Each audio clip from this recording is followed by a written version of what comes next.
was your mindset? Were you feeling lonely, or were you just like, I'm here alone? I felt both at different stages on that trip. I remember sitting there in that beautiful room and saying, I wish my wife was here with me.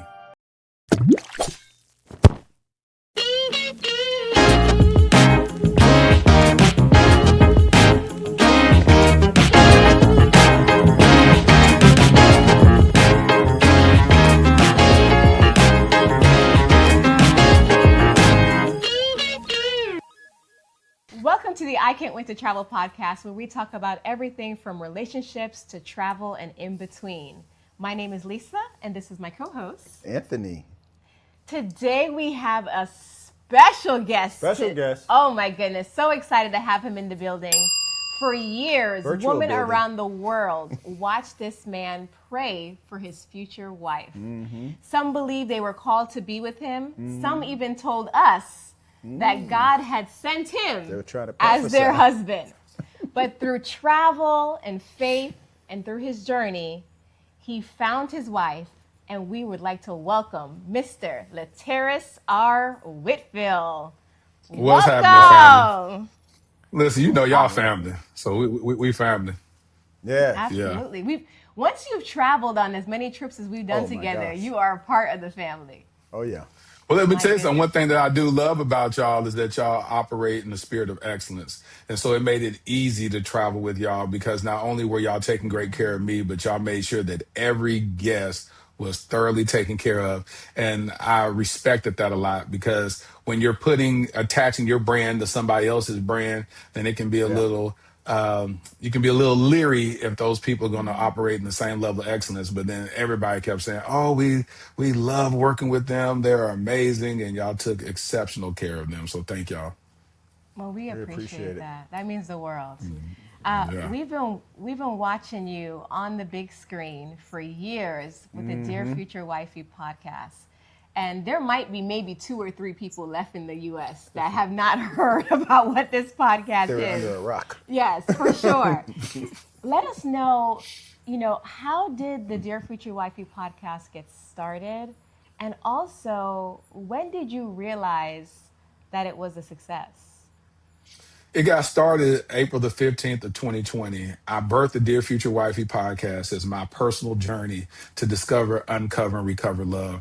After going through a divorce, and I was 5 years divorced at that time, I said, I can't be the only one trying to figure out this thing called love, trying to figure out this thing called marriage. And I said, I desire to get married again, but I want to make sure that when I take vows again, that I could be a better person and become a new person, a person that is worthy of the vows that I would articulate at that during that ceremony. And so I said, let me go on the journey and invite other people on this journey and let them share their stories, allow them a safe space to be transparent and vulnerable in hopes that we all could heal. Amazing. And to your second part, you said, how did I know that it became a success? I knew it became a success after I did an interview with who's now one of my close friends, Jay Barnett. And when we did that episode took off and it got like 100,000 views. I went from 950 subscribers in August of 2020 to 10,000 by the end of August. And so I grew over 9,000 subscribers in that 1 month. And then I grew over 9,000. And then the next month I grew another 10,000, and then it grew another 10,000. And so in about a 3-month period, I had grown like 30,000 subscribers. Wow. So what was so special about that episode? What was the turning point there? 2 straight men, let me add that, having a vulnerable conversation and transparent about dealing with heartbreak, dealing with relationships not turning out the way that we had hoped, being very vulnerable and transparent about those things, and both of us desiring to be married, desiring to find love. And so it was so unconventional to hear 2 men talk about love. Most of the times, especially in 2020, where the manosphere was really taking off, you always heard the negative stuff about it. Men don't need women are trying to take your money. All the negative rhetoric that was taking place. And then you saw on Dear Future Wifey podcast a healthy perspective about love.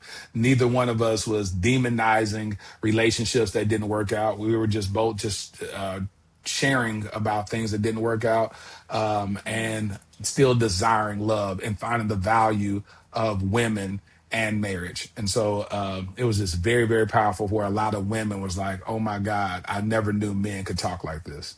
Well, I think one of the key points there is to not only straight men, but black men, just knowing our Yep. society about black men being able to be vulnerable and talk about situations like that. Because me growing up, never heard black men be vulnerable at all. You know, Yeah. gotta be That's strong. so true. So true. Yeah, absolutely.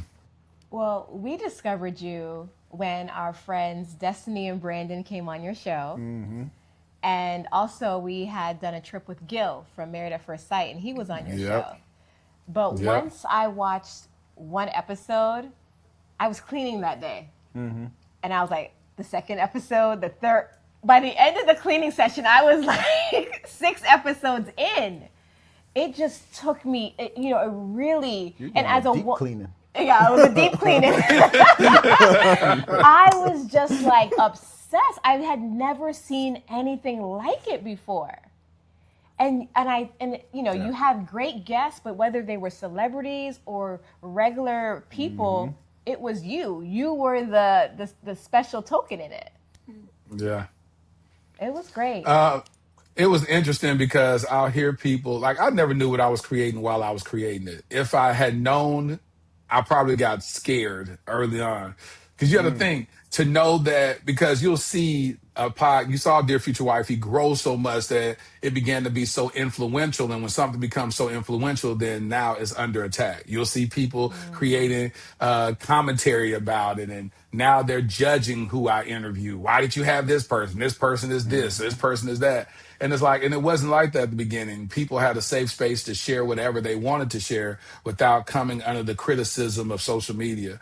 And so starting out, I just knew that I needed a place for me to heal. I needed a place for me to try to, and I look at the Dear Future Wifey podcast as me sitting as a student at the feet of guests, whether they're single or married, and just learning. What does it look like to try to love? What does it look like to give up on love? I've had guests on the podcast that said, I will never get married. I've never even argued against them to say, no, you need to get married. I sat and I learned from them to say, what is it? Where is the trauma? What is the distrust? What has caused you to be at this state, whether you're 30, 40, 50 years old, and give up on love?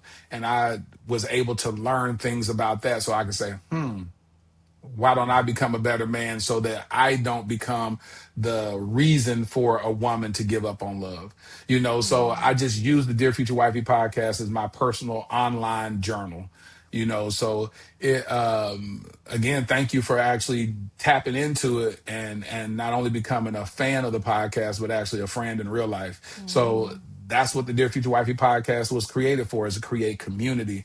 And so the trips that you and we all, started doing together, which you'll talk about later, that was just the next iteration of the Dear Future Wifey podcast community. Yeah. I remember, whenever I watched your show, I felt in my spirit, and I never led with this to you. I never want to be like that Christian's like, God told me to, I felt in my spirit like you should be aligned with this man for future business. And we called you and you said, I don't know if you even remember, you said, I've been approached about doing groups before. Yeah. And I've always said no. And I feel like saying yes. Yep. Like, what made you change your mind? Was it the timing? Did you? It wasn't time. It was y'all. It was literally y'all. See, I knew that if I did, it's just alignment. I look at every decision I make, it has to be alignment. It's never about money. It's always about who am I working with.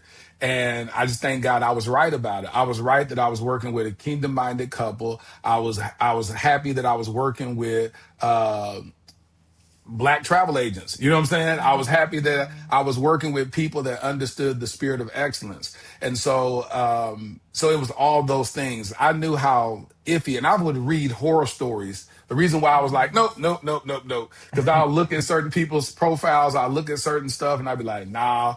and I didn't even Google search y'all to find out what people's experiences were. I just felt a connection to be like, all right, let's do this, but I've seen it where people have worked and gone on trips and it was the worst experience for everybody involved. And I just knew that I was at a sensitive season in my life to where while I'm building something, I can't have 100 people now on social media never take a trip with Laterras again. I'm like, I had nothing to do with this. You know what I'm saying? So I knew, Right. I knew that it was a very sensitive situation for me to take people out of the country like that. And so it's just, y'all just work what y'all did. The level of communication that y'all have is ridiculous. Like, I was like, God, y'all make sure that every I is dotted, every T is crossed. Y'all over communicate with I can't wait to travel. Y'all make sure that it literally put me at ease to be like, I don't know if I got to show up. They're going to have it taken care of anyway. You know what I'm saying? They'll figure out a way to clone me and they'll be on the trip without me. It's like, it was just so perfectly put together. So I was like, it was a great experience. Well, we're so happy to hear that. Our first trip that we did together was Jamaica. Jamaica. Jamaica, man. Yeah. Yes. And I mean, when people heard about your presence, you were going to be there, we actually had to cut off the trip because there was a waiting list. There was a waiting list for the waiting list. And and we just want to know your mindset going into this. When you were going to the first trip, were you thinking your wife could possibly be there, or were you focused on, I'm doing the podcast, this is all business? All business, because I knew that going on a trip like that, I would find myself like, it wouldn't have been a great experience for me. It'd have been overwhelming to know that all these women were coming. Like, I already knew that a lot of women would be coming to, vie for my attention, to position themselves around me. But I never looked at like, what if I could find my wife there? Because at that point, I wouldn't be able to show up and be available to everybody. Because then I'd be like, well, if I feel like it's her, if I feel like my wife is Monica, say it's Monica, then I'm going to try to make sure that I don't let Monica see me engaging with all these other women so much. Make sure that and then I'm gonna make sure I position myself around Monica throughout the whole trip. And other people are gonna be looking like, dang, he must really like her. He always around Monica. I never wanted to be like that. So I said, I'm going on a trip. I'm gonna enjoy myself. I'm gonna have fun. And never been to Jamaica before. So I said, I'm going on a trip. That's how I looked at it. And I said, I'm going to be going on a trip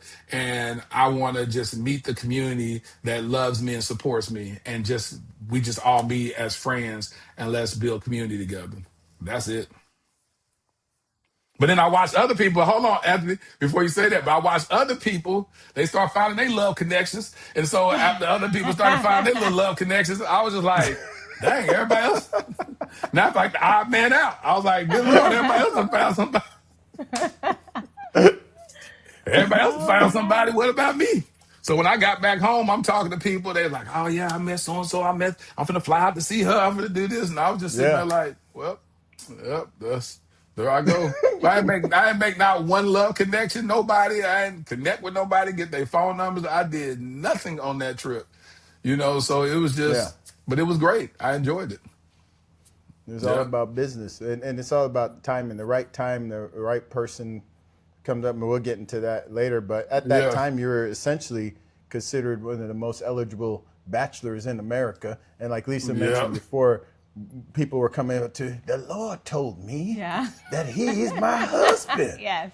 I already bought the dress. No, I'm joking. They didn't say that, but I felt like some people probably already bought the dress. But how do you process that emotionally, like especially when people may be coming up to you saying, "Oh, the Lord told me this, the Lord told me that." Like, how do you discern between the what may not be the real one versus the real one that you have now? Yeah. Anthony, when I tell you it got crazy, it got where people were moving to Dallas. It got to where people were sending letters to my pastor, joining my church, inundating my first lady and my pastor on Facebook and DMs and Instagram DMs saying, "Hey, God told me that Laterras is my husband and you're his pastor. Can you talk to him and let him know?" And I was just like, I mean, it got people to send me gifts, I got so much mail. Like, I don't get nothing no more. But I used to send me stuff all the time. Well, When I that's say good that they all the respect time, your marriage. yeah, they Yeah. respect it. That's what I love is they That's good. respect it. Yep. But they would send me stuff all the time. I even got a P.O. box just because people would find out where my studio was and just send stuff to me all the time. So I redirected it, got a P.O. box and post that on my YouTube channel. Be like, if you want to send something, send it to this P.O. box because I want to direct them outside of coming to my. I mean, it would come to my studio, leave stuff at the door. I mean, My God. it was ridiculous. It was ridiculous. But yeah, I would get a lot of people. I remember this one lady that lived in London, and she DM'd me and said that she had DM'd my pastor, DM'd my first lady, and she had DM'd me, but I was ignoring it. And she ended up telling me after my pastor said, "Hey, this lady keeps DMing me and saying that she believes you're her husband, and she's talking about moving down here from London in the next 4 months." I Oh said, my "Okay, I God. got to stop this." So I responded to her. I said, "Listen, you are not my wife," because she had like 3 or 4 children, and they were learning English just so they could move here My to be with goodness. me to learn What? Oh English. my gosh. She had her kids learning English to move to the United States. And I had to tell her, I said, listen, do not change your life. Like you are not my wife. God would show me that differently. It's just not that. And so My God. I will always drop seeds on my podcast to try to redirect in such a graceful way. I would say stuff like men should pursue and not persuade, and a woman should present and not pursue. And so I would say that God gave me that quote so that I could recalibrate the hearts and minds of women to say, listen, just say hi. Like just say hi, and then if I'm interested, I will do the rest. Like you ain't gotta do Yeah. no stuff. You ain't gotta say God. If you tell me God said that I'm your husband, it's going to produce more fear in me than faith. Right. It's not gonna make me be like, oh yes, I believe God too. It's gonna be like, now why would God tell you? If God told you that, keep it to yourself and let it be Yep. revealed to me. And so that's how I felt. But the way I would look at it is that people saw, a man that was very intentional. I would write letters at the end of each episode to my future wifey. Women fall in love with romance novels, and so I was doing in real time, in real life. You didn't have to imagine whether this character in this novel, Yeah. you fall in love with that. You're seeing it in real time, so I understood where it was coming from.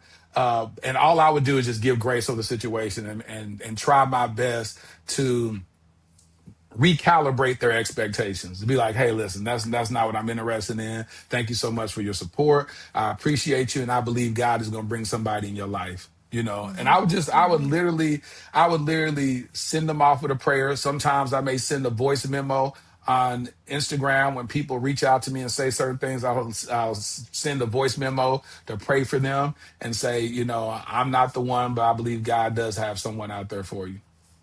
Yeah. Yeah. I mean, within all of these trips, there were beautiful women, not only on the outside, they Well had accomplished. great Yeah. character, well accomplished, wonderful personalities, really of substance. Yeah. Yeah. So, when you, like, how did you keep your discernment aligned? Did you just pray to God to allow you to see past all of that, for Him to speak to you? Like, how do you know the difference between the I good think what woman ha- and your woman? Well, I think what happens is that my brain shuts off. Like when I'm in that work mode, my brain literally shuts off. It would be funny because after some of those trips, y'all send pictures, and I'll be like, "Hold on, she was there." You know what I'm saying? I would really be. I would be like, "Who is that?" She was on the same trip. Like I would literally not see anybody. I would not Yeah. see them, and so that's what would happen subconsciously. I would just literally just not see them, and I thank God for that because what made it so unique once we get to that conversation about how when I'm in work mode, I couldn't see people, that it made it even more special when I met my wife, Ashley, how while working, I was able to see her. And so Look it at was such a that. Look unique at situation God. because typically I couldn't see. I was just like, oh, well, okay. It just, everybody just looked like one person. And I'm like, oh, hey, Yeah. hey, hey. And I'm hugging and talking to them. And I'll have people that come up to me even after those trips, they may come to one of my live events in their city that they live in. They're like, "Oh yeah, I went on the trip with you and all this." I'd be like, "Oh hey," you know what I'm saying? I wouldn't remember them, but oh yeah, you know, they'd be like, "We went to Cabo together." I said, "You sure did." You know what I'm saying? I just wouldn't remember. You know what I'm saying? I'd be like, "Good Lord, am I losing my memory?" But God would leave me blinded Look to at certain things. that. I just couldn't see Wow. it. So it was a God thing because it wasn't me. It was like, but again, I didn't start off the trip saying, "Ooh, I'm finna go find me a woman. I'm finna go find me somebody to sleep with. I'm Yeah. finna go." I never. It just never was that. I would just be like, "Hey, listen, I'm gonna go out there. It's gonna be very clean. I ain't finna be having building no reputation, Yeah. sleeping with different Yeah. Yep. women all on these trips." I said, Yeah. "I'm just gonna go ahead and keep my hands and nose clean," as I always say. Keep your nose clean. Yeah. That's when you're growing up. Yeah. So that's just how it Yeah. was. Touch not, handle not. Oh, but they were trying though. I'd just be like, Yeah. I just make a beeline somewhere. It was funny. You can share this. Like we on our first trip, people hit you up and was saying that they wish they could have spent more. That one of the negative things is that they didn't spend enough time with me. Share that. Share that review. What did they say? Absolutely. Yeah. Of all the reviews, we've never heard anyone say this. He didn't spend enough time with me. I'm like, there was 120 people. He's one man. He did the best he could. But yes, I think that some people had the agenda that you were going to wife them up by the end of the trip. Others, in their defense, others came for the podcast, came for a good time, Yeah. but there were a few that came for your heart. I remember this one we did. Our last trip was Cabo, right? Yes. No, Cancun. Riviera Maya. Yeah. That was in Cancun. Cancun, Yep. right? Yeah. Yeah. So that was the last trip, and this lady went and told David Burris that that is my husband. I came here for him, and God told me by the end of this trip we're gonna be together.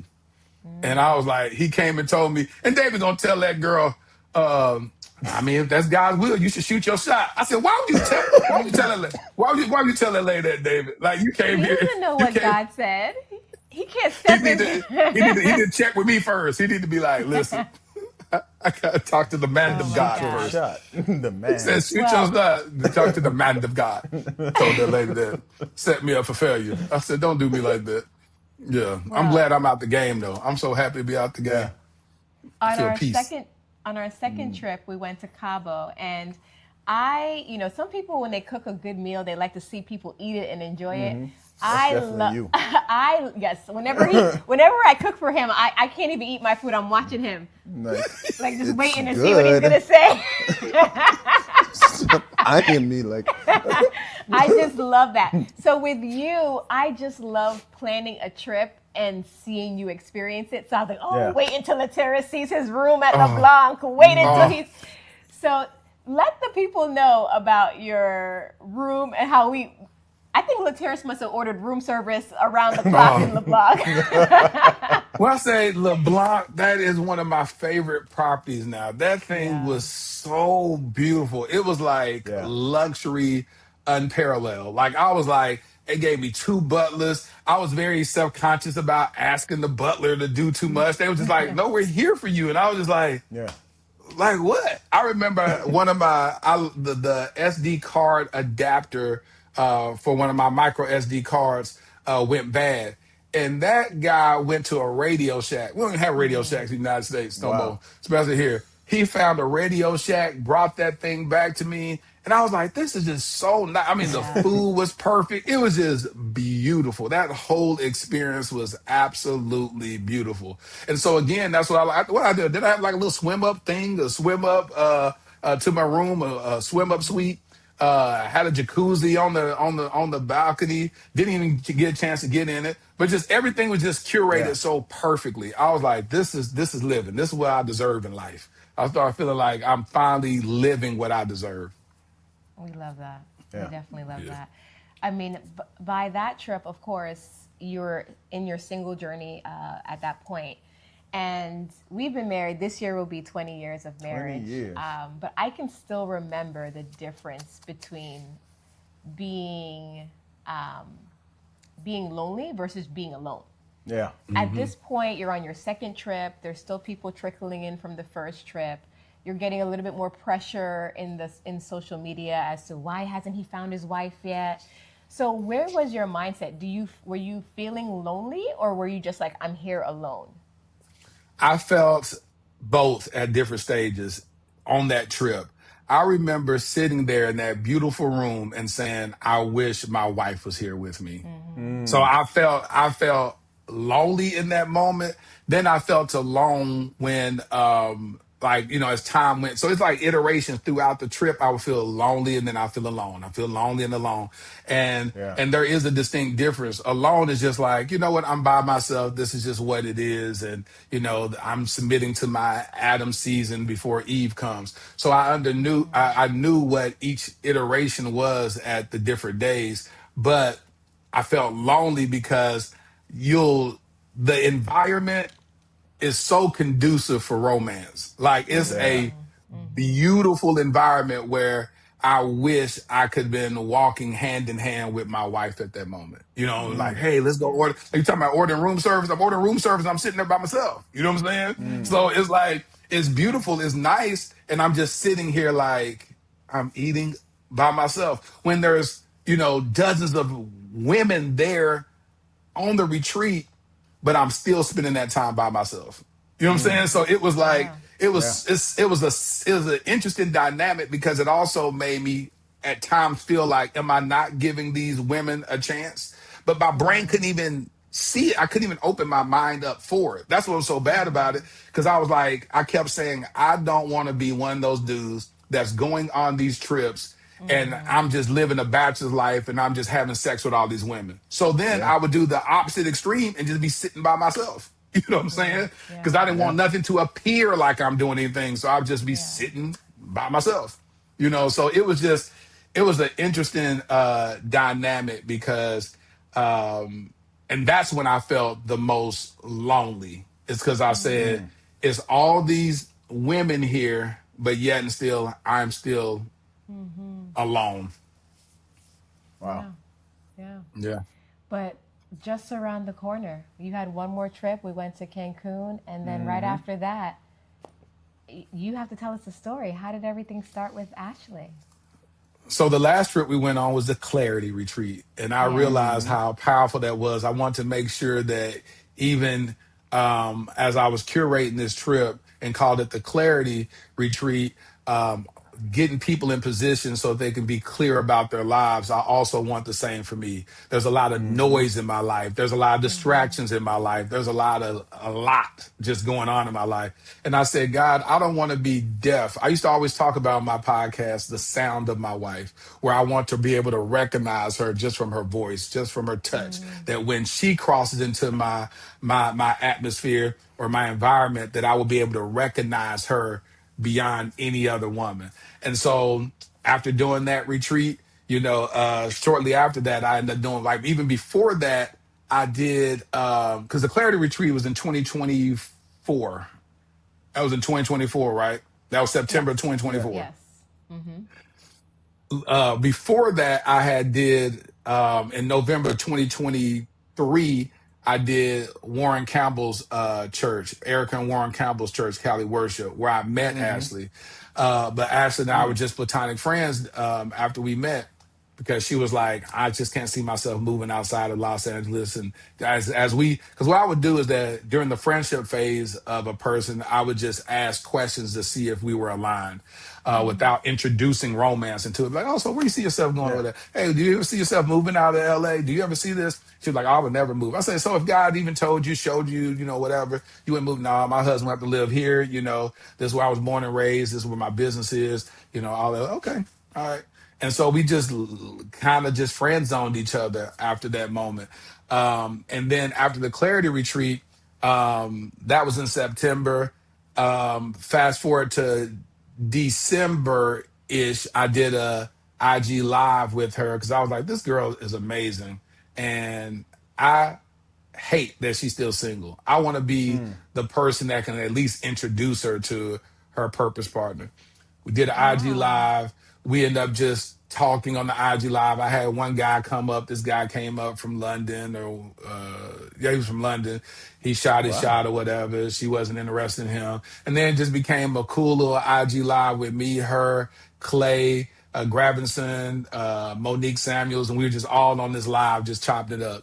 People were in the comments, y'all should be together. Y'all look great together. Why don't you date her, Laterras? Why don't you do this? I'm just like, all right, we just kind of ignoring it or whatnot, because I was dating somebody at the time. Fast forward, in February, I had a dream about her, and I said, you know what? I want to see if there's more to us than just friendship. Now, let me back up in November 2023 when I met her at Warren Campbell's church, Cali Worship. When she walked up, all she said was, hey, I really enjoyed your podcast. A couple of my friends have been on your podcast. While she was saying that to me, well, prior to her saying that to me, this other lady was shooting a shot at me, giving me writing a number down the card and all that, and she was trying to holler. And I diverted my attention to Ashley, grabbed her hand, and walked out the sanctuary holding her hand. And I was like, wow, I said, I just grabbed this woman's head, but I felt her hand. I had felt a divine connection with her. So I grabbed the hand and caught myself. I was like, okay, I'm tripping. And I said, I don't know if she got a man or what. I don't know what I'm doing this. Luckily for both of us, she was single. And so we had discussed going out to eat with a mutual friend that evening, but I had 2 podcast recordings that day, and so we didn't allow that didn't happen. The next day, I had her meet me at the Avis when I was dropping the car off near the airport, and then we went across the street to have coffee or whatever. Fast forward, I get on the plane. I can't shake thinking about her. I was like, who is this woman? Wow. I can't shake it. While she was taking me to the airport, she was talking to one of her friends saying that she was going to be out of pocket for the next couple of days because she was getting her eggs frozen. And so when I landed, I called. I said, yeah, you was talking about getting your eggs frozen. Tell me a little bit more about that. She said, well, the doctor said that they only see X amount of eggs. I forgot what it was. Let's say if it was 4 eggs that they could extract, but they want to see double. And I said, okay. I said, you mind if I pray for you? And then she was like, sure. I said, I'm going to pray that God gives you double. I said, when you go to the doctor tomorrow, that they see double the egg count so that you can have a more qualified removal. She said, all right, cool. Prayed for her. The next day, she calls me, said, you would not believe this. The doctors asked what happened in the last 24 hours because now we see double. What happened? And she was like, she wanted to tell the doctor, I know what happened. This man prayed for me. So that was our first introduction. The first 48 hours of us knowing each other, this miracle takes place. But amazing. Again, we just stayed friends. Fast forward all the way to Terrace, that. let me ask you a question. You held her hand walking through the church. Mm-hmm. You diverted towards her beyond the other lady. You're praying with her. Miracles are happening. At this point, why don't you both see maybe there's something here? I think it was more her than me. I saw it. She just had a block. And later on, she ended up telling me that initially she didn't typically, her preference wasn't a man that had been married before. Her preference wasn't a man that had kids already. Her preference wasn't a man that lived out of the Los Angeles County. You know what I'm saying? So that was her preference. So she had to overcome her preferences. And so what happened in the next, year, God began to deconstruct that in her. Because I was open. I was like, I got miles. We can fly. I got money. We can go fly, see each other, all that. Let's just see what's going to happen. She had just shut that down in her mind. And so I couldn't get any traction on it. Like in the first week, the possibility was shut down just by her just saying, oh, yeah, I would never. And I was like, oh.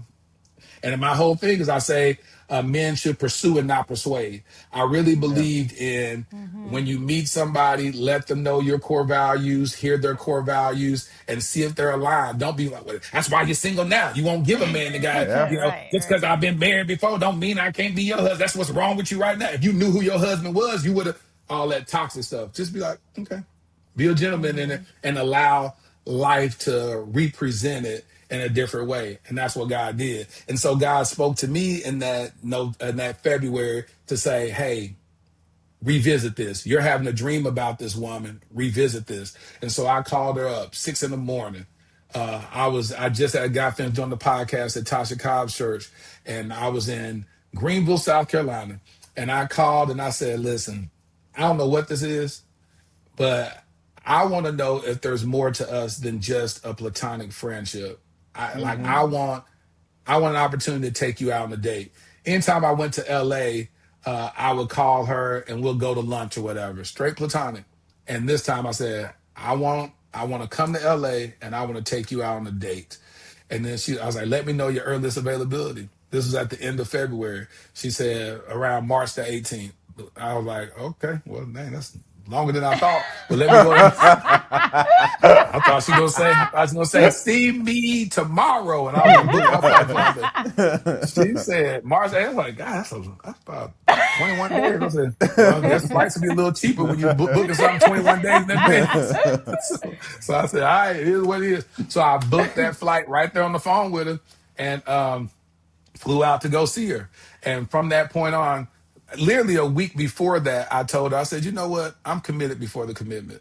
I said, typically my dating habit is I'll date multiple women and then see who's the one most aligned with me and who God is saying, this is your person. And then I'll tell everybody else, hey, I feel like I found the one to do whatever. And I encourage the woman to do the same thing. I said, hey, don't put all your eggs in my basket. Continue dating whoever you dating, date multiple people. And then when you get exclusive, then here it is. So I said that to her. And but what I did different with her was prior to going on our first date, I wanted to remove all options. And I said, I'm committed to you before the commitment.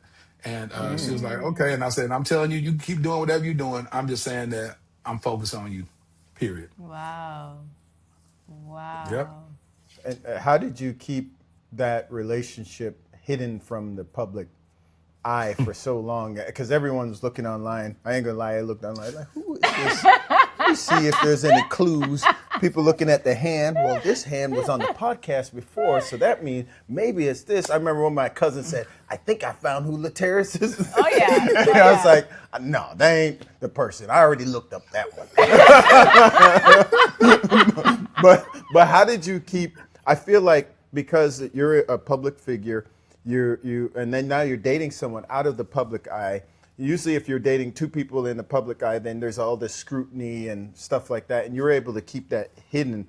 And what advice, how did you do that? And then what advice would you give couples that are in the public eye, and how do they keep that kind of, those boundaries around the relationship? I would tell people, the advice I would say is keep it private until it's permanent. Because you don't need to go live, or they say hard launch every relationship you get into. I saw a buddy of mine who posted yesterday. I read this post where he announced that he was like, yeah, the woman that I introduced y'all to and all that on my social media, it didn't work out. I'm always going to be transparent. And so it didn't work out. Neither one of us did anything wrong. We just wasn't aligned. And so that type of stuff is that he introduced everybody to her. You know, she was on his page. She was in his stories. You're presenting as this couple. And then you have to come back around and say, hey, I want to be transparent. Nothing wrong with that. If that's a part of your journey, that's a part of your journey. For me, I knew that here I am having the podcast, Dear Future Wifey. And so everything that I do is even heightened. You know, it's like, who is this woman? It's different from anybody else that's dating. They be like, oh, he got a girlfriend. With me, who is his wife? You know what I'm saying? I can't date casually. It couldn't be like, oh, he got a girlfriend. If it don't work out, don't work out. It'd be like, see, he done played with her, didn't even marry her. He was dating her for 2 years, didn't marry her. It'd be so much. It'd be worse. And so I knew that I had to be extremely intentional. So I never kept Ashley a secret. It was always private. And there's a difference between privacy and secrecy. Secrecy is something you're trying to hide from the public. Private is something that you're trying to maintain and say, hey, those that need to know will know, and those that don't. And we literally used to hide in plain sight. She would travel with me. I would go do events. I did Travis Green's church, did the podcast at his church. She was right there with me. She was just my road manager. She was my road manager. when I did, yeah. So I did the Essence Festival. She was my road manager. I did the Tom Joyner cruise. We're on a cruise. Now this is where it got real scary because I was like, she is going on a cruise with me. Every meal that I eat, she's going to be with me. Every event that I do, she's going to be with me. And I just have to just not care. And I Yeah. said, I'm just not going to care. She's going to be with me. No, we're not going to be doing a lot of PDA, holding hands and Yeah. walking like Yeah. that. But if you got any sense, you're going to just see us walking with each other all the time. Like we're with each other. When the ship docks, we get off together. We walking on the excursions together. We come back. We taking pictures together. We Y'all are together. keying together. Yeah, keying together. All that. I said, we are 100% together. And I said, and there was some people that walked up and they'd be like, that's the future wifey. Or they'll walk up to her and be like, is that the future wifey? I said, I don't know. You tell me. And then they be looking. And because another thing, and I talked to her about it, I said, I had a dream that I don't want to Peter you. And Peter and somebody is what Peter did to Jesus after he died. And they said, weren't you the one that was hanging around that guy, Jesus? He's like, oh, no, not me. Not me. He was like, that was you. And he denied Jesus 3 times. I said, I'm never going to start off my relationship in my marriage denying who my wife is. And so I said, one thing that I will do is I'll never deny you. So when people come up and be like, is that your wife? I'll be like, I don't know. You tell me. They be like, I think that's her. And I'll be like, yeah. and that's it. And I just said, I just let them talk. So then you'll see people after we did the wedding. It was people that we met in Essence. This lady that was at the hotel, and she said, I knew that was the one when I asked you in the lobby. I knew it. I could just see y'all together. I could just see it. So we would travel together a lot. And so it was never a secret. It was always private. I love that. I love it. And the key, before I end that, the key that we made was, and this is what I got from Jerry Flowers, is you have to be very mindful of making sure that other people don't have their fingerprints in the cement before it hardens.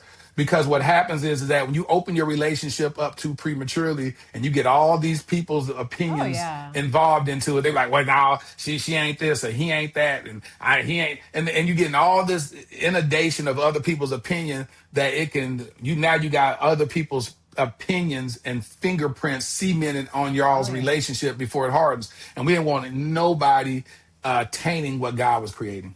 Yeah, and you have to protect it. Oh, yeah. Yeah. The parallel that was coming to my mind when you were talking about keeping it private, it's almost like when a woman, she gets pregnant, they typically aren't telling the person that 1 week, 2 weeks, I'm pregnant, everyone, and then something could happen within the next month or 2 months. They wait until they get to a certain time frame and like, okay, now I'm going to reveal, hey, I'm pregnant, everybody, and you start celebrating and whatnot. Because to your point, you never know what may transpire at that point in time. So when you were talking about that, that was what came to my mind. So true. And that was a real example. That was a real example that happened. I had a guest on my podcast, and at the end of the podcast, her husband was like, why didn't you tell everybody that you're pregnant? And she said, well, I didn't want to say that until I get to my 3rd trimester. Yeah. She said, most of my family members had miscarriages before they, got to their 3rd trimester when they got pregnant in their 40s. She said, so I didn't want to say that. And he was like, yeah, but you should have said it. She said, no, I just want to wait. That night, before they left Dallas, they had flew in to do the episode. That night, she had a miscarriage and was at urgent care. And it was like, I was like, oh my God. But yeah, to your point, had she announced that then while the episode, I would have had to edit it out, or the episode would have been released and it would have re-traumatized her about saying, I'm pregnant, and knowing less than 12 hours later, she would have a miscarriage. So my God. True. So true.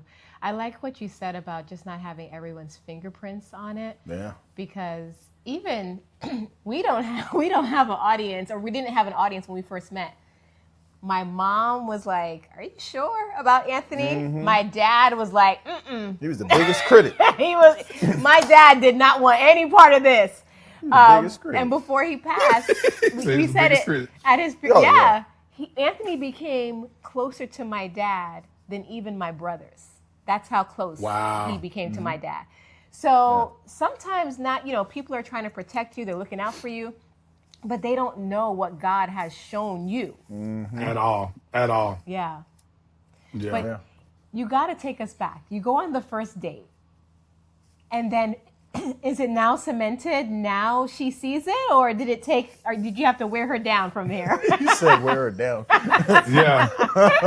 It felt like that at sometimes. It felt like I was Steve Urkel with Laura. I'm wearing you down. I'm wearing you down. That's what it felt like. I'm wearing you down, Laura. And so what it was that I just had to allow her to see it. But what happened was, what she didn't tell me is that her best friend, Daphne, called her on March the 7th.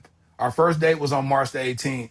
Daphne called her and said God woke her up and told her to tell Ashley that Laterras is her husband. Wow. And she said, he's your husband because God told me that he has a good heart. And she waited probably 2 months to tell me this. And I was like, why didn't you just tell me that? Like on March Day? She said, because I want to see your words line up with your actions. And so I was just like, wow. So the wearing down thing, I think, was just the fact that God had to keep revealing to her that this is a life decision. You got to think Ashley was single, and I say single meaning never been married. It's 37 years. You know what I'm saying? Yeah. And so to know that to marry me, you're now relocating to a whole nother state when you've always lived in LA, except for a small stint when you lived in New York, when you took your first job out of college. Then you're marrying somebody that is going against your typical preferences, has already been married before, that already has kids, that has a very public platform. I think that was the biggest thing that was the fear factor in it all. When you marry this dude, your relationship is public instantly. So it's like, how do you navigate that? How do you prepare for that? How do I prepare her for something that I wasn't even prepared for? Like, what does that look like? And so that was the whole nuance behind it all. But it came from Daphne telling her on March the 7th, and it showed through my consistency of what I said I did. And I literally pursued her. I courted her. I didn't just be like, well, you're going to be my girlfriend. And you know what I'm saying? And, after about, probably about a year, because we got to go through every season. After about a year, then I'm going to see if you the woman that I can marry. It wasn't that. It was like, you my wife. You already knew. So what's up? Yeah. So Memorial Day, I went to go see her father to ask for his blessing. You know what I'm saying? I said, hey, and I told her that. I talked to the dad, and then I ended up telling her, I was like, I booked a flight for us to go there. Laterras, the first date was in March. Memorial Day is in May? Yep. This man was not playing. When you know, you know. He was not playing. Okay, go ahead. March the 18th in May. We talked about that last week. And I said, you realize last year around this time, I was talking to your dad. We done flew to Philly for one day to drive to Jersey to meet your dad to ask for his blessing. Wow. And he even said, he was like, the fact that you'll get on the plane and fly over here, you already had my blessing. He said, because you could have just said that. You could have just said that over the phone. I said, I want to look in your eyes and talk to you. You know what I'm saying? And so, I could have FaceTime too. This Zoom call, a whole lot cheaper. It's been a whole lot cheaper, trust. Good Lord, that technology is a whole lot better. But I was like, I want to meet him. And so I did that in May. But I told him, and we started pre-engagement counseling in, I think it was the first week of April, where I was like, hey, I want to bring you into my counseling session with my therapist, Love McPherson, and let's have these conversations. Let's just deal with everything up front. Yeah. And so we just started dealing with a lot of stuff. And so I had prophesied the year before that I would be married. When we did the clarity retreat, that's amazing. When I did the clarity retreat a week prior to that, I had prophesied that I would be married by the end of 2025. Wow. And that's the reason why I said I had to literally exercise the words that I spoke over my life. And so it made it very crucial and critical, the level of time that I spent with Ashley, because if I was courting her and she looked at me as if I wasn't the one, I would have wasted 7, 8, 9 months Yeah. with the wrong person. And then my 2025 prophecy that I prophesied over myself wouldn't come to pass. But that's why I had to leave with intention. I told her, hey, listen, this is what it is. This is what I believe. And these are the reasons. The same thing that you said earlier, where you said, hold on, you tell me you met her, you grabbed her hand, you felt this miracle take place. How did it, why didn't, that wasn't enough? You know, it was enough for me, but it still took time for her to come around to the vision that God had for us. Yeah.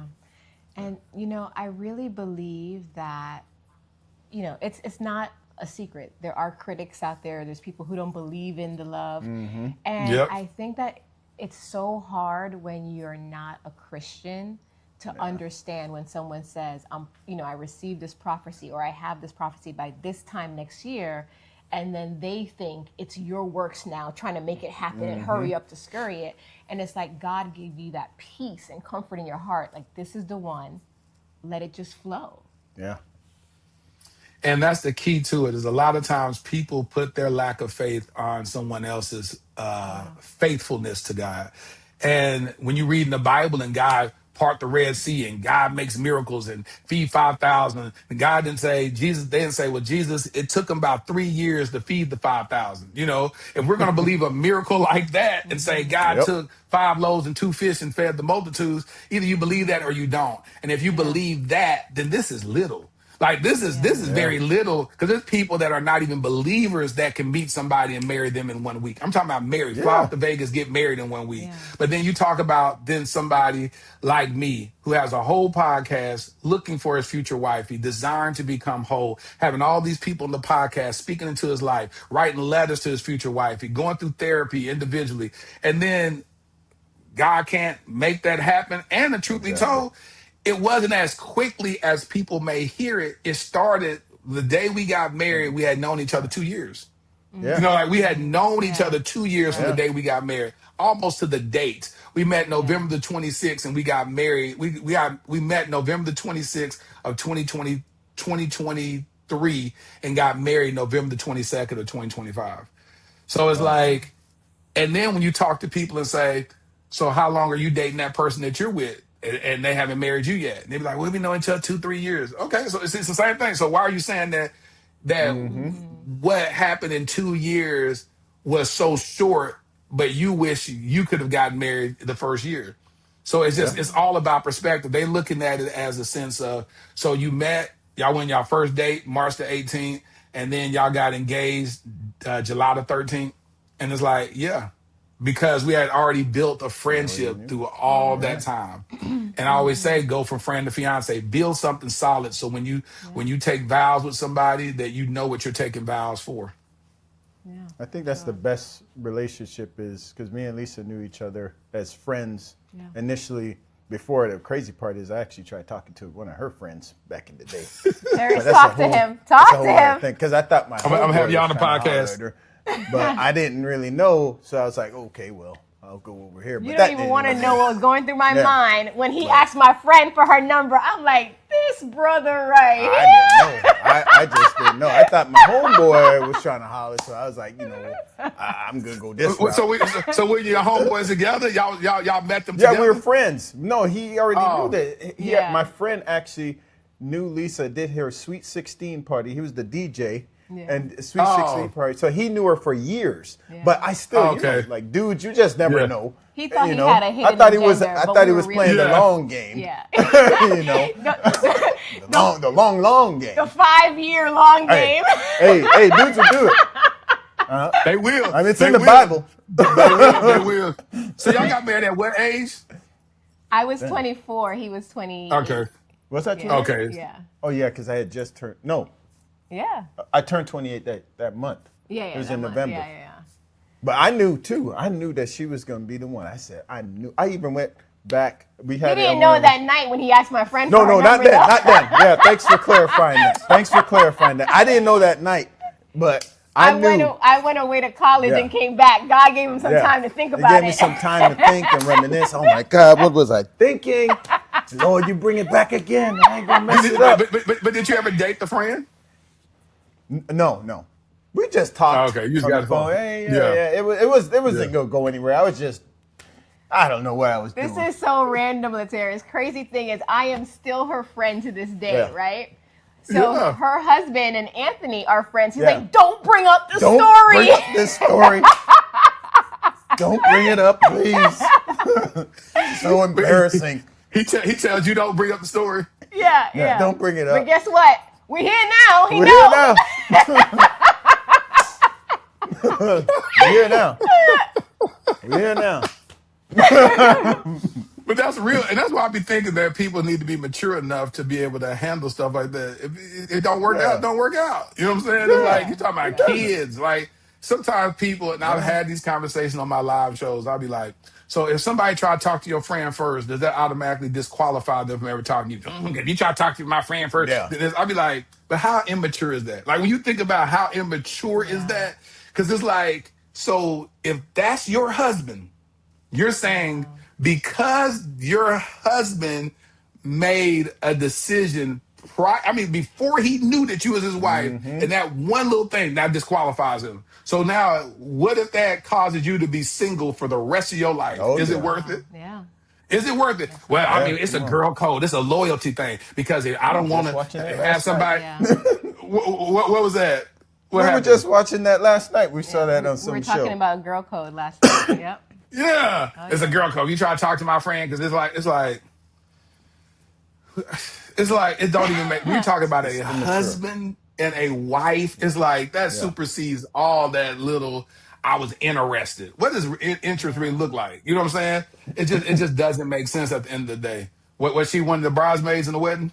No. No. We ain't taking that far. She was at the wedding. Man, you are a writer at heart. You turned this into a whole story. She was preparing the bridal suite. No, Laterras. We go see a Laterras play or a movie on Netflix one day. We're like, hold on. That was our story. Listen, what true story? What true story? Because my homeboy, his ex-girlfriend, this is his ex-girlfriend, is now close friends with his wife. They like best buds. Yeah. And she was the bridesmaid in their wedding.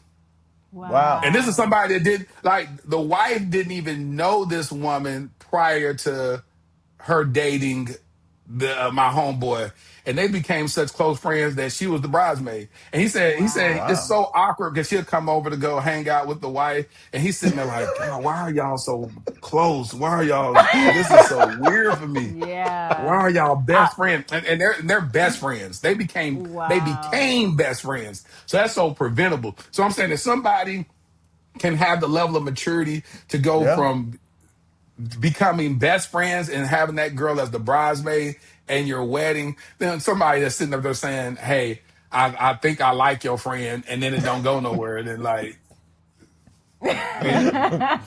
I don't get It's it. immature. But again, I be like, to each his own. I'm just saying, at the end of the day, if you say don't ever let your boyfriend get in the way of your husband, don't ever let your friend get in the way of you meeting your husband either.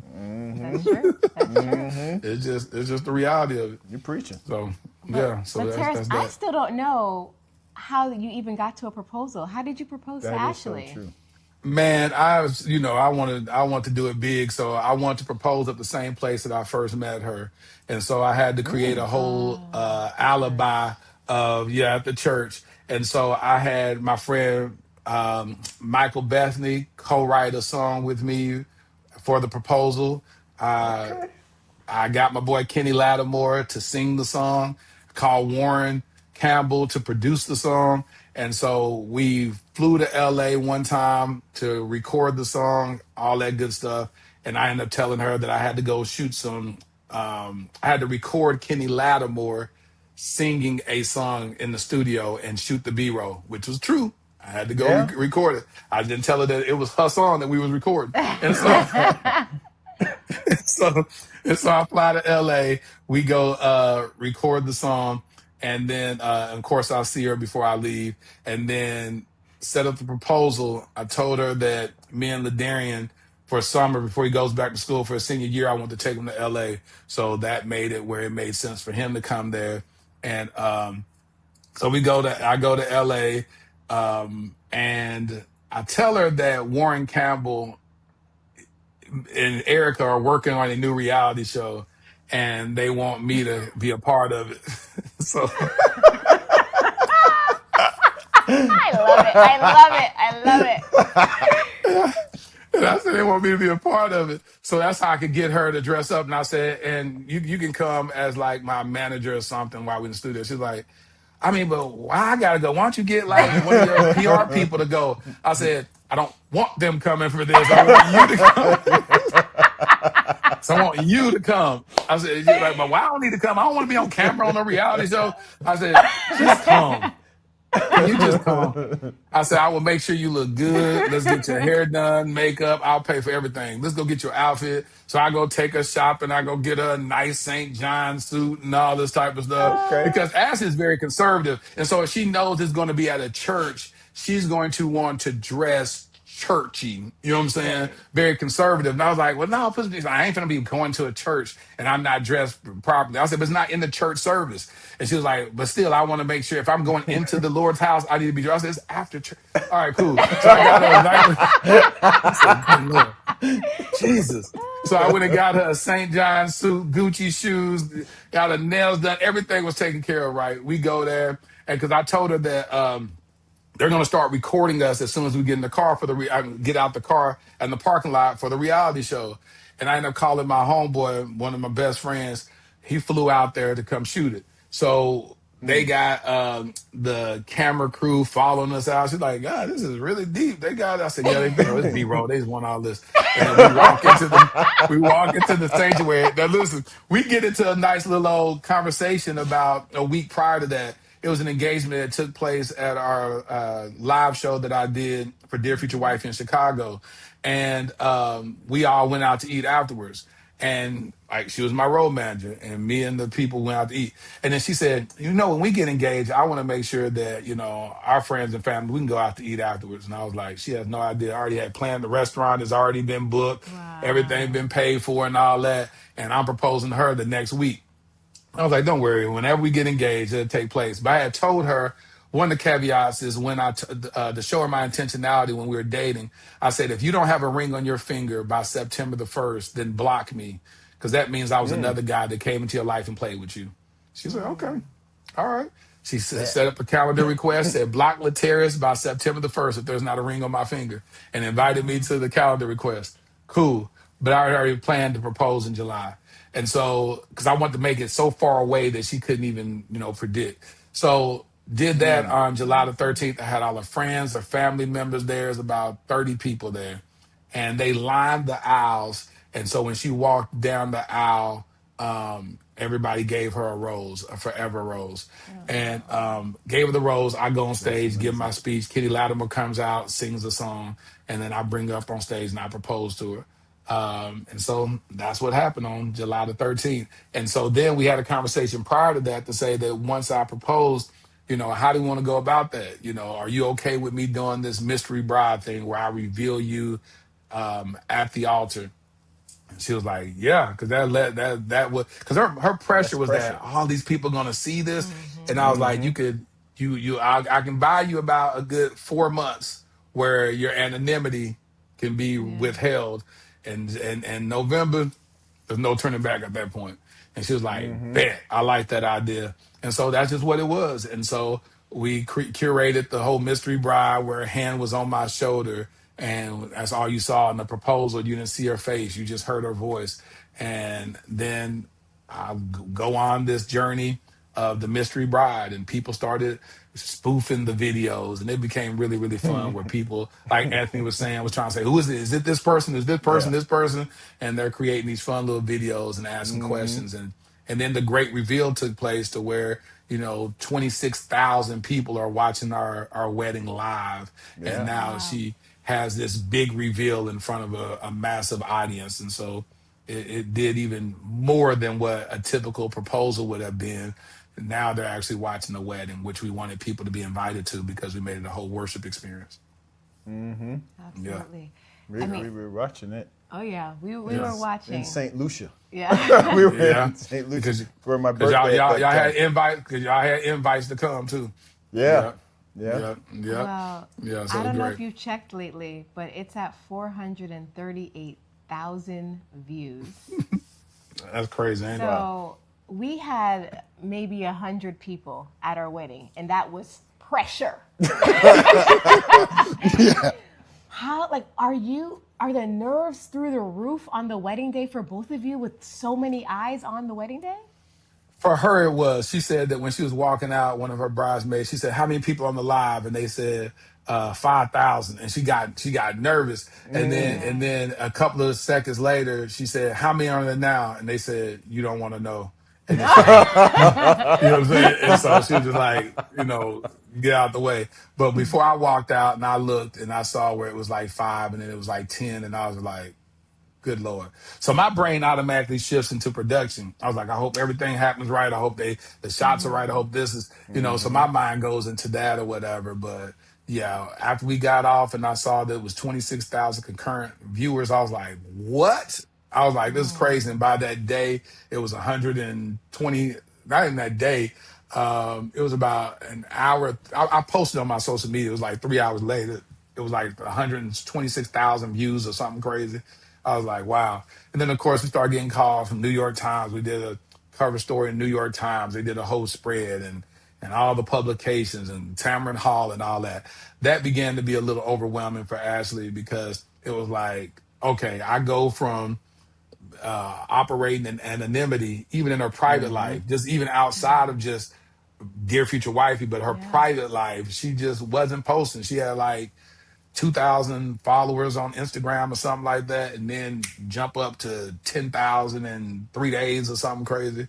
Now she's at 30 something thousand, and it's like, that's just a lot of eyes on you. And then, of course, the negative where people are creating content, or is this real? Is this a publicity stunt? Is this, and it's like, y'all think I'm gonna get married as a publicity stunt? First, y'all telling me it's taking me too long to get married. Then I get married and y'all say, oh, I just rushed to get married. Yeah, Like, yeah. that's why They I keep always y'all want to out my upset me. business. Like, yeah, Yeah. just keep folks out your business. What I do Yeah. like though is that your personalities are totally different. Like some people will get with someone like yourself because they want to use your platform to elevate their platform. Yeah. She's like, no, Yep. I don't even want that. Yeah. Yep. Yeah. I don't even want that. Oh, the views. Oh my God, no, I don't. I don't want to Right. be front and center. Yeah.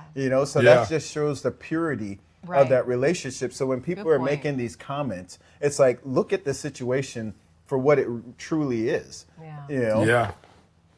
Absolutely. Absolutely. And we've been married for a long time, and marriage it's hard. Yeah. We've had our highs, our lows, our in And between, low lows. and we.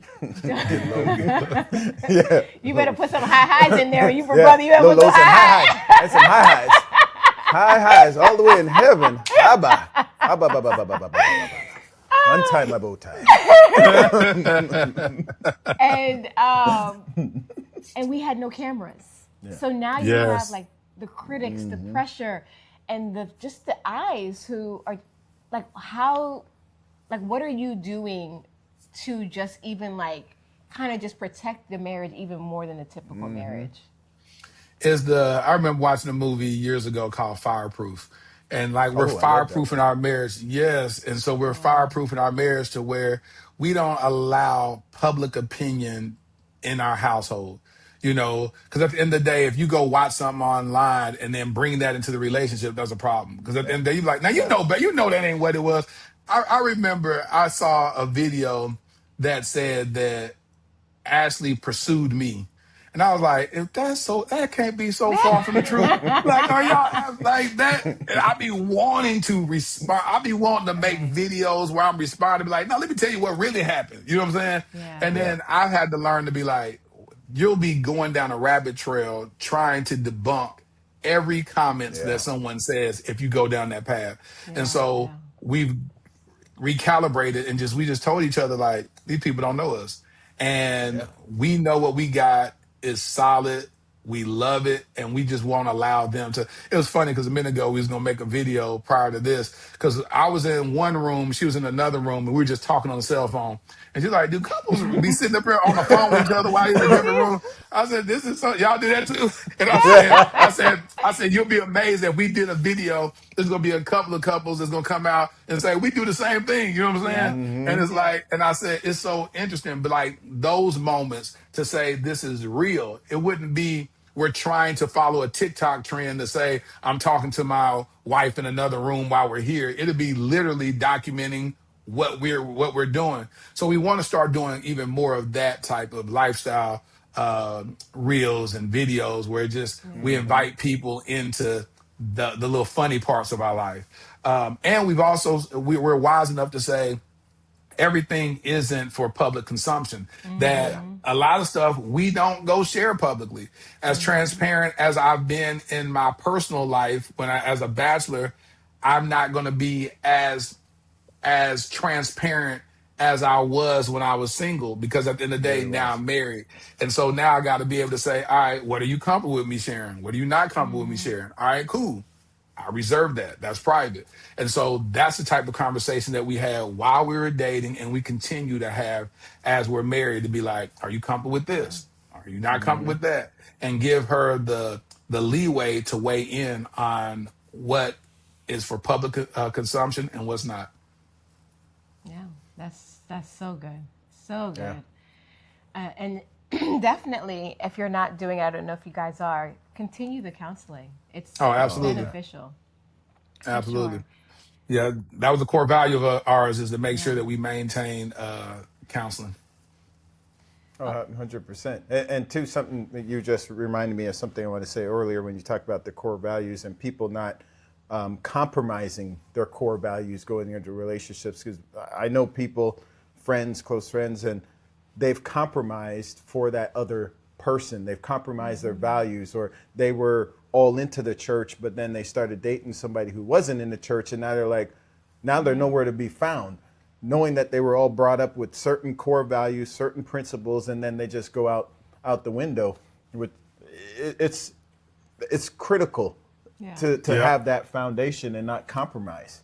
Yeah. But people will do anything for quote unquote love. More so lust, but that's a whole other story. After receiving so many episodes of advice over the years, what's the best advice you were given from that yellow couch to help you and Ashley? I always quote Jason Wilson on this, where he says he and his wife Nicole got it together. And in a day and age where everybody is looking for, I don't say everybody, where it's marketed, where people are looking for ready-made people. They're looking for you to have everything together from day one, whether it's financial, whether it's emotional intelligence, whether it's spiritual levels, whatever it is. They be like, I want you to be right here. I ain't got time to be going through it with you. I ain't got time to be working with no grown man. I ain't got no time to be working with no grown woman. They say these things as if it's a deficit. Kariga and Felicia said this when they were on my podcast, season 2. He said, differences aren't deficits. So even knowing those two things, we got it together, which means that I know that my wife is going to add, I ain't gonna say going to, she adds something into my life that wasn't readily available prior to her. To respect the wisdom that she has, to respect the vision that she has, and to respect the God ordained authority that God has given her to be in my life, and to speak into me becoming the best version of me, vice versa, to be able to understand that, first of all. So we'll be able to get it together throughout life, different iterations. And differences are deficits. My wife and I are polar opposites in certain categories. I'm very transparent. I'm very public. She's very private. She's very private from a social media standpoint, and very private with what she feels comfortable in sharing. That's a difference, but it's not a deficit, because also she can give me wisdom on, I know you're very transparent in this. You might need to use a little bit more wisdom and wait to share that later. My pastor told me one day, he said, how did he word it? He said, pretty much, don't give people He said, you're very transparent. A lot of people aren't mature enough to handle things while you're going through it. Wait Yeah. to a lot of things after you get out of it, then come back and share what God has done. You know what I'm saying? And I was like, you know what? That makes a lot of sense in certain categories. You know what I'm saying? It's almost like, for instance, if I was the type of person that, let's say that Ashley and I got in an argument, and then we go jump on the podcast. Let me tell y'all what she did. She gonna have the nerve to say this. And she's like, no, what you said this. If we did an episode of us arguing on the podcast, it's not going to be received well. It's going to do more damage than good. Yeah. But if we come back around 6 months later and say, man, some of the things we had to work through in the early part of our relationship was this. Now God has given us clarity, perspective. It was able to now provide the healing aspect of it, because if we did it in real time, all we're doing is bleeding on people. And she did this and she said that. Now everybody picking sides on who was right and who was wrong. But if we come at it later on, now we have more clarity, and we add, this is where we were at. This is something we had to mature through, and this is the healing. And these are tools that you can take away from it. And so that's one of the things that that I had to recognize. Two of the most profound things that were shared on the podcast: differences are deficits, from Kariga and Jason Wilson, and the code that says we got it together. I love it. I love it. Got it together. That's amazing. Got it together. Ashley is, she's added so much to your life. Of course, since you've been married, you've become a couple. But even the show, she's doing a great job on the podcast, adding another element. We could always resonate with everything you were saying, but it's just an extra layer. Like, okay, she's talking about fibroids. I'm like, I can get it. There's so many things that she's bringing to the show. Where do you see the brand going in the next 10 years with you and Ashley? We were talking about that right before this call, and we're still mapping out what that looks like. It'll still be what it is. It'll just evolve into whatever God wants it to be, and then whatever we strategically create for it. One of the things that we've been very intentional about, and I'm glad that she shares a shared vision in this, is I had episodes earlier where I try to give light to younger couples, because I want to show people the value of marriage at a young age. She jumps right in and, same vision, where she's like, hey, let's get Miles Minnick and Tina Minnick on the podcast, who we just did the episode the week that we're recording this. They're on the podcast. They've been married for 11 years. They're 31 years old. So they got married at 20. So it's to know that we want to continue to push it even stronger with a younger audience, to build up that younger audience without making our core audience feel like, oh, they making it all the episodes are just young people in their 20s. No, it's not that. You just want to broaden the reach. Right now, the podcast is most popular with the age demographics of 35 to 44 is our highest is our highest number, and then second is 45 to 50, 55 or something like that. And so we want to just start bringing, and we got a good audience, 18 to 25 or whatever. We just want to go ahead and push that even more to make sure that we can start putting people on the right trajectory in dating, because we found out that even Gen Z don't believe in dating like that. They're not chasing romance. It's 78% of them are not even dating. You know what I'm saying? They haven't even had their first boyfriend or girlfriend. So we want to find out what that is and start providing tools to help bridge that gap so that they can start getting into healthy relationships. I love it. That's really good. Yeah. Well, you've had this beautiful love story. Our last question before we get into our fire round is, what do you hope that the people watching learn from your love journey? I want people to learn to not give up on love.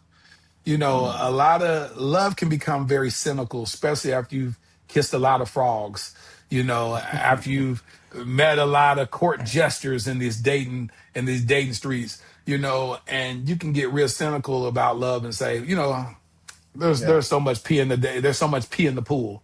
You start quoting stuff like that instead of saying, you know what, I believe that God has my purpose partner. All I need is one. And when you think of it as all you need is one, it starts becoming more real. The reality begins to set in. You say, you know what, God, there's nothing too impossible for you. And all I need is one person. So I want you to continue to prepare me so that I can be the person for the one, become That's the the one key. for the one. And that's the key. And so I said, love isn't about, in my book, Student of Love, I say love isn't about finding the right person. It's about becoming the right person. And so when you put the onus on you and say, I need to become that which I desire, then it becomes a more personalized approach to finding love instead of trying to go after this fantasy thing called love and believe that it's so mythical and you can't find it. And this, you got to collide on the streets of New York on a rainy day and drop your umbrella and then somebody pick it up. So it's like, what? It don't have to be that serious. It don't have to be that serious. Just say hi, smile, and it can be so simple as a simple hello. And so my advice for people is just don't give up on love. I love it. That's amazing. So we have our fire round where we ask you a list of questions and you just say the first word that pops into your mind. Are you ready? All right. Let's do it. All right. Window or aisle seat? Window. Window. Really? Window, Yes. okay. Yeah. I like to lean over there and go sleep. Yeah, oh yeah. That's Lisa usually does on me. Even though she's at the window, I'm in the middle seat. She leaning on me. Next one, Jamaica, Cabo, or Cancun? Jamaica. Okay. Jamaica. Now, has Ashley read all of the letters? Not at all. She started reading it. She started reading it.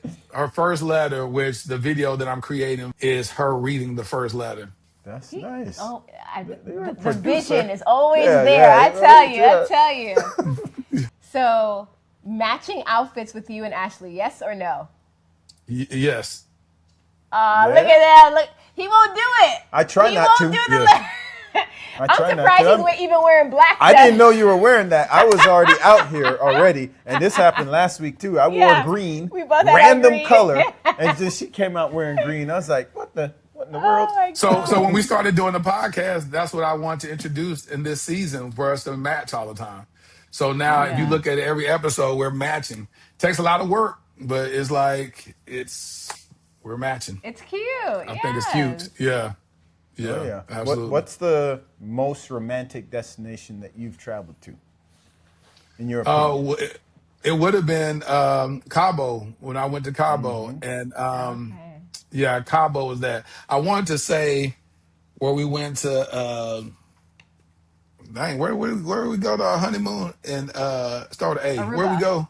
Aruba. Yeah, we went to Aruba. I wanted Aruba to be that, but I think the experience of Cabo was more romantic. Yeah. It really is. Yeah. Yeah. Hold on. No. I can't say that.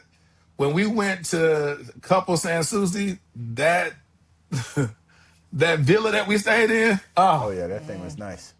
that thing was sexy. Let me tell you something. That's good. That was extremely romantic because that was the first time we got a chance to literally just relax. We just relaxed. We didn't put a whole lot of stuff on the schedule. We went and did Dunn's Rivers Falls, but that was the most. That was a whole day excursion. Yeah. After that, we said, no, we're gonna chill. We didn't want to have this beautiful villa that we didn't spend time in, because that's what happens a lot of times. The most money you're gonna spend is on the room that you're staying in. But then if you're trying to sightsee and do everything else, you're not going to spend much of your time there. So we made it very intentional because it had everything there. We had a little massage parlor there. We had our own pool. So we said, we're going to enjoy this villa. And that's what we did.